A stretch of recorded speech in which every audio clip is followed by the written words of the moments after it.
Olá, irmãos, a paz do nosso Senhor Jesus, tudo bom com vocês? Nesse vídeo eu vou dando prosseguimento, tá, irmãos? Sobre o estudo que eu fiz sobre 2 Tessalonicenses, no capítulo 2, versículo 8. Nos estudos passados eu mostrei de onde Paulo estava tirando esse versículo no qual ele cita na sua carta. Ele tira de Isaías, tá? Está em Isaías capítulo 11. E no vídeo passado eu estive mostrando o contexto anterior de Isaías 11. Né? Falei sobre Isaías 10 e o rei da Síria. Tá? E nesse estudo nós vamos nos aprofundar um pouco mais sobre esse contexto geral, tá? De Isaías 11, a qual Paulo cita na sua carta. Tá? Vou lhe mostrar tudo o que estava na cabeça de Paulo ao ele falar isso, todo o contexto geral. Tá? Nós vamos ver isso através de um mapa mental. Eu vou estar fazendo um mapa mental explicando para vocês. Tá? E nesse vídeo eu vou explicar sobre o início, tá, do contexto, que é Isaías capítulo 7. Tá? Eu vou estar mostrando ali o contexto que começa em Isaías capítulo 7 e nós vamos se focar hoje em Isaías capítulo 7. Tá? E vou lhe mostrar tudo que estava na cabeça do apóstolo Paulo. O grande contexto que tinha na cabeça dele e a soma que ele fazia, tá? Para poder estar pregando o que ele ensinava. Tá? O apóstolo Paulo tinha toda a soma das escrituras na sua mente. E ele fazia uma soma, tá, de todos os livros para extrair as coisas espirituais, assim como ele fala em Coríntios, tá, que ele somava as coisas espirituais, comparava as coisas espirituais com as coisas espirituais que tinha nas escrituras e para poder pregar o evangelho. Tá? Eu vou estar lhe mostrando isso, a soma que ele fazia e todo o contexto geral que tinha na mente do apóstolo Paulo. Tá? Esse é um estudo muito profundo, eu espero que os irmãos prestem atenção e espero que vale a pena para vocês aí, tá bom, irmão? Vou lhe mostrar agora o mapa mental. Vamos lá. Para você entender o que está no livro de Isaías, nós vamos precisar também de um outro livro, tá? Que diz algo muito importante, que é o livro do profeta Oséias. O profeta Oséias, ele profetizou no mesmo tempo do profeta Isaías. Tá?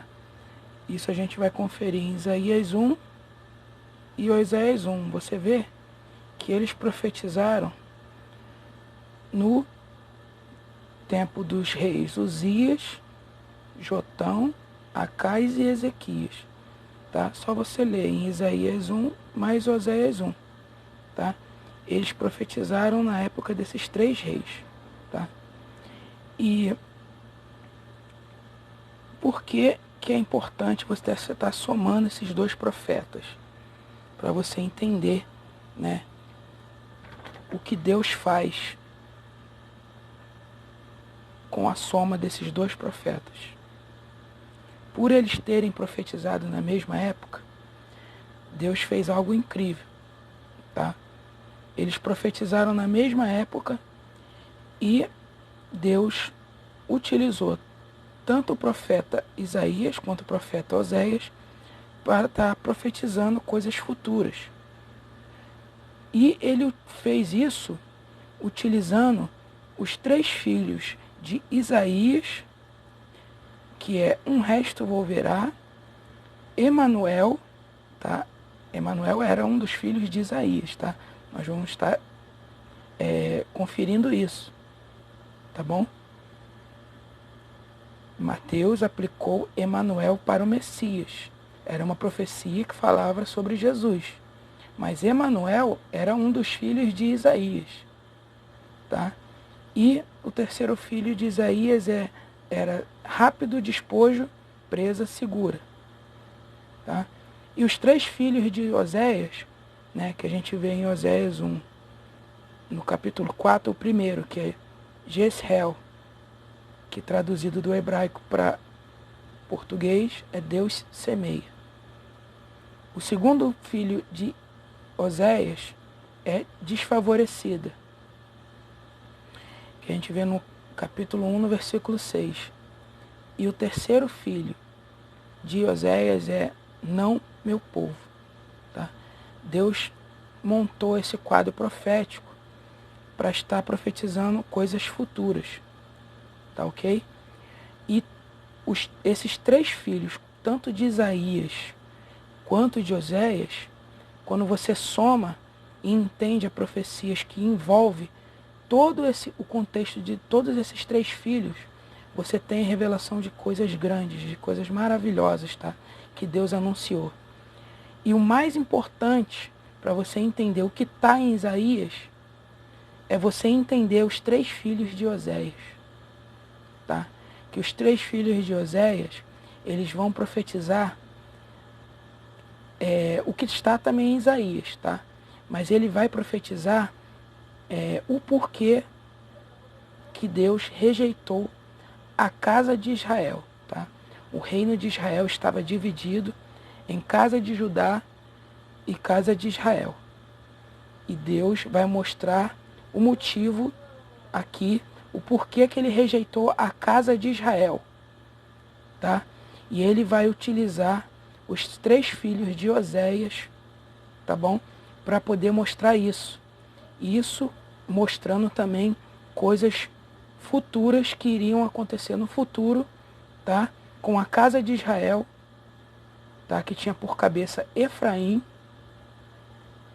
Ele utilizou essa tribo, tá? Como cabeça colocou Efraim como cabeça da casa de Israel, tá? Você vê isso em 1 Reis no capítulo 11, tá? 11 e 12, tá?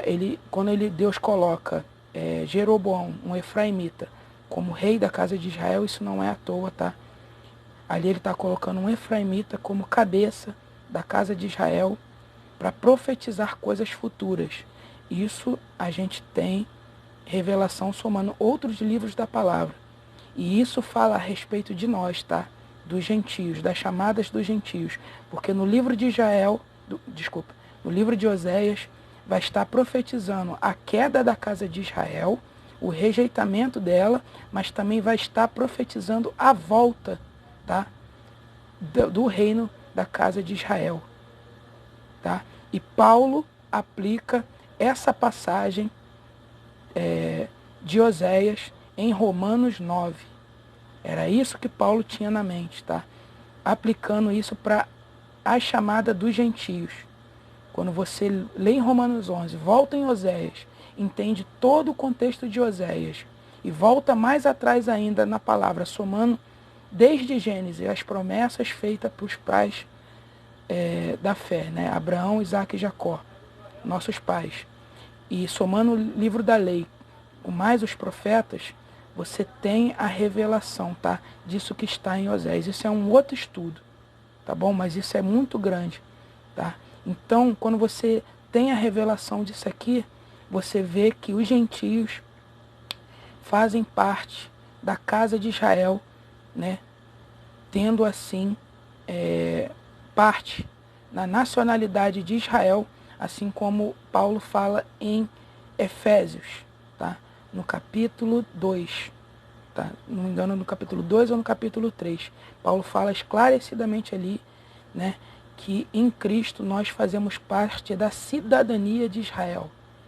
Então, todas essas coisas que estão nos profetas, tá, envolve a nós também. Essa é a grande revelação que está em oculto na palavra, tá? Quando Deus está utilizando ali os profetas para falar de Israel, está falando também dos gentios, porque os gentios entram no reino de Israel através, né, de Efraim, tá? E isso é um outro estudo, tá? Que a gente vai estar vendo depois. Eu vou deixar um link, tá, desse estudo. Tem um estudo de um irmão que ele faz esse estudo sobre Efraim, tá, tendo como promessa se tornar a plenitude dos gentios, tá? Sendo assim os gentios fazendo parte do reino de Israel. E quando você soma, né, esses 3 filhos de Oséias com os 3 filhos de Isaías, tendo na mente a doutrina das 2 casas de Israel, os gentios fazendo parte do reino de Israel, você tem a grande revelação que está por detrás de Isaías, tá? Do contexto geral de Isaías e das profecias dos últimos dias, tá? Então, você somando tanto os 3 filhos de Isaías quanto os 3 filhos de Osés, você tem essa grande revelação, tá? Agora, a gente vai entrar em detalhes, tá? No capítulo 7 de Isaías, tá? O terceiro filho de Isaías vai estar falando no capítulo 8. Mas hoje, no vídeo de hoje, eu vou estar me focando só no capítulo 7. Depois eu vou mostrar no capítulo 8, tá? O terceiro filho de Isaías. E vou provar também que Emanuel também era o filho de Isaías, tá? Isso não fica muito claro ali quando fala no versículo 14, mas no capítulo 8 mostra que Emanuel era um dos filhos também de Isaías, tá ok? Agora a gente vai ler, tá? Isaías capítulo 7 e entender, né, o contexto geral. Como eu falei no início do vídeo, o contexto geral de Isaías capítulo 11. O porquê que ele está falando do rei da Síria, do rei da Síria, desculpe, tá? Como que chegou ali aquela profecia ao rei da Síria, tá? Primeiro a gente vai ver o que acontece, né? No capítulo 7, no versículo 1, vai dizer assim: Sucedeu nos dias de Acais, filhos de Jotão, de Uzias, rei de Judá, que Rezim, rei da Síria, tá? Não é a Síria, é rei da Síria, e Peca, filho de Remalias, rei de Israel. Tá vendo? E aqui a gente já vê que uma divisão do reino, tá? Uma divisão do reino de Judá com o reino de Israel, casa de Israel, tá? Um reino dividido. Aqui Acais era rei de Judá, da casa de Judá, e Peca era rei do reino de Israel, ou casa de Israel, tá? Subiram a Jerusalém para pelejar contra ela, porém não prevaleceram contra ela. Então, você está vendo que, né, que Peca, rei da casa de Israel, e Remalias, rei da Síria, estavam fazendo uma aliança para subir contra Jerusalém, tá? Eles iam guerrear contra o reino de Judá, tá bom?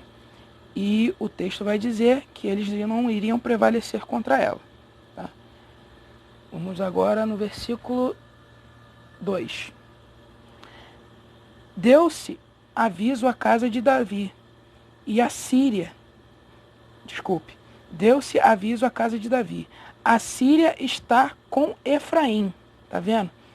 Aqui no versículo 2, Deus fala que Efraim está com a Síria, mas quem estava com a Síria não era a casa de Israel.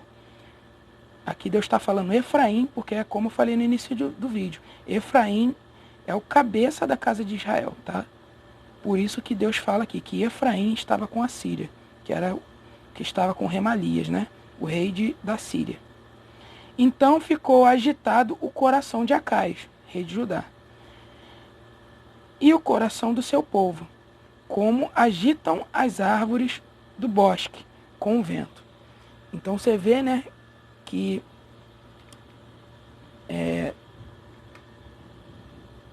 o coração do rei se agitou, né, por causa que o reino de Israel, da casa de Israel, fez aliança com a Síria e queria invadir, guerrear contra Jerusalém, o reino de Judá.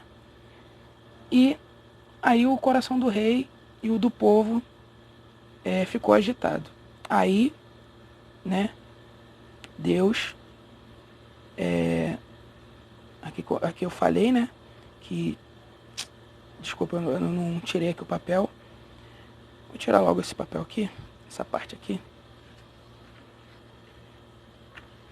para ficar bem legal, para não deixar faltar nada. Você vê, né, aqui que aquilo que eu falei, Deus chama a casa de Israel de Efraim. Aí agora vai entrar em cena o primeiro filho de Isaías, tá? Por causa disso aqui, que a casa de Israel, junto com a aliança com o rei da Síria, queria guerrear contra Judá. Aí Deus vai fazer o quê? Deus vai pegar esse contexto histórico, tá, desse acontecimento, e vai profetizar, né, coisas para aquela época, mas vai pegar esse contexto histórico e vai começar a profetizar coisas futuras. Aí Deus vai utilizar agora o primeiro filho de Isaías para falar de coisas futuras. Tá? Versículo 3, o primeiro filho de Isaías. Disse o Senhor a Isaías: agora sai tu com teu filho, que se chama Um Resto Volverá, ao encontro de Acais, que está na outra extremidade do aqueduto, do açude superior, junto ao caminho do campo do lavadeiro. Você vê que esse nome, né,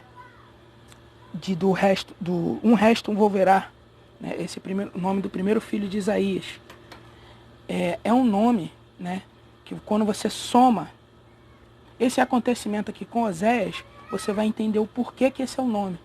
Um resto volverá é porque um remanescente, né, de Israel iria voltar depois desse acontecimento que está falando mais à frente. Tá? Um resto volverá, ou seja, um remanescente volverá. É a mesma coisa que Paulo fala em Romanos. Tá? Que ainda que como o número dos filhos de Israel seja como a areia que está na praia do mar, um remanescente que será salvo. É esse remanescente aqui que está falando. Fala mais à frente também no livro de Isaías, ele está tirando de Isaías. Mas esse remanescente, né, é aquele que vai crer, né, vão fazer parte tanto da casa de Judá quanto da casa de Israel. Que ali está os gentios, na casa de Israel. Tá? Aí a gente pode pular agora no versículo 8. Deus profetiza que Efraim deixará de ser povo. Versículo 8. Né? Podemos ler o versículo 7, para pegar o contexto. Assim diz o Senhor: isto não subsistirá, nem tampouco acontecerá. Né? Que a casa de Israel, junto com o rei da Síria, iria invadir, né, Jerusalém. Isso não ia acontecer, Deus está falando. Mas a capital da Síria será Damasco, e o cabeça de Damasco será Rezim.